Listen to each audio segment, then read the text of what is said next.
आपण पाहताय महाधुरळा। नमस्कार, महाधुरळा यूट्यूब चॅनलमध्ये आपल्या सर्वांचं मनापासून स्वागत।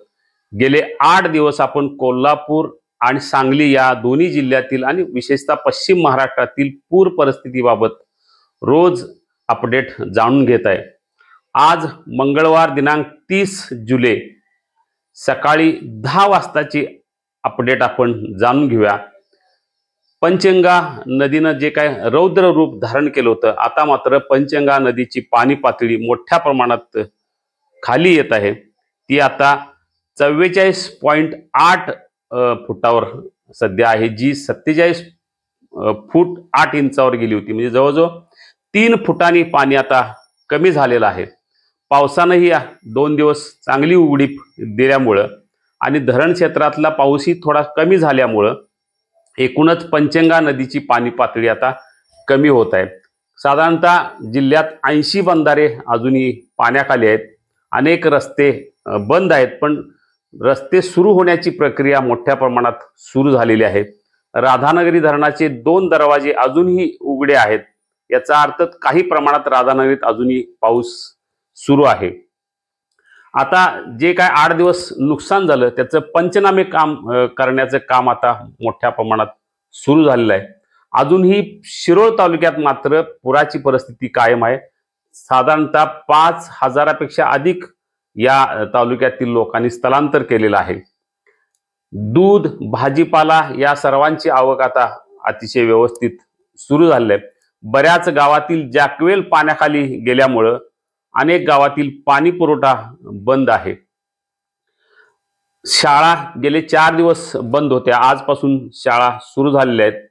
स्वच्छता मोहीम, ज्या भागात पुराचं पाणी आलं होतं त्या भागातील स्वच्छता मोहीम आता मोठ्या प्रमाणात सुरू झालेली आहे। कारण तिथनं दुर्गंधी सुटली तर त्याचा आरोग्यावर परिणाम होऊ शकतो। त्यामुळे त्या भागात स्थानिक प्रशासन आणि इतरांनी स्वच्छता मोहीम सुरू केलेली आहे। याशिवाय एकूणच जिल्ह्यातील पूर परिस्थिती आता काही प्रमाणात कमी होत असल्यामुळे जनजीवन जे काही विस्कळीत झालं होतं ते आता पूर्वपदावर येत आहे। यापेक्षा अधिक आपण काही माहिती पुढील व्हिडिओच्या माध्यमातून घेऊया। धन्यवाद। आपल्याला हा जर व्हिडिओ आवडला असेल तर निश्चितपणे सबस्क्राइब करा आणि फॉरवर्ड करायला विसरू नका। कोल्हापूर आणि सांगली या दोन्ही जिल्ह्यातील पावसाची उघडीप कायम असल्यामुळे महापुराचा धोका आता बऱ्यापैकी कमी झालेला आहे। अजूनही 80 बंधारे पाण्याखाली आहेत। राधानगरीच्या धरण परिसरात काही प्रमाणात अजूनही अतिवृष्टी असली तरी केवळ 2 दरवाजे आता सुरू आहेत, 4 दरवाजे बंद झालेले आहेत। यामुळे एकूणच जी काय संकट होतं ते काही प्रमाणात कमी झालेलं आहे। अजूनही शिरोळ भागात मात्र परिस्थिती गंभीर आहे।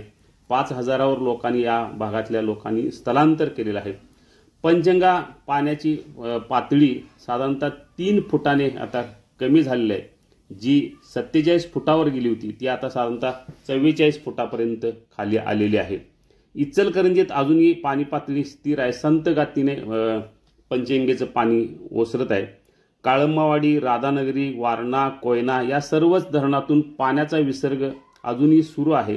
पण जो 4 दिवसापूर्वी जे पाण्याचं प्रमाण होतं ते मात्र आता कमी झालेलं आहे। अजूनही जिल्ह्यातील मोठ्या प्रमाणात शेती पाण्याखाली आहे, त्यामुळे पिके कुजण्याची भीती आहे। आजही जवळजवळ 97 मार्ग जिल्ह्यातील बंद आहेत, 80 बंधारे पाण्याखाली आहेत। यामुळे अजूनही अनेक रस्त्यावरून वाहतूक करता येत नाही। तरीही फळे, भाजीपाला, दूध यांची वाहतूक पर्यायी मार्गाने सुरू झालेली आहे। स्वच्छता मोहीम आता मोठ्या प्रमाणात विविध भागात सुरू झालेली आहे।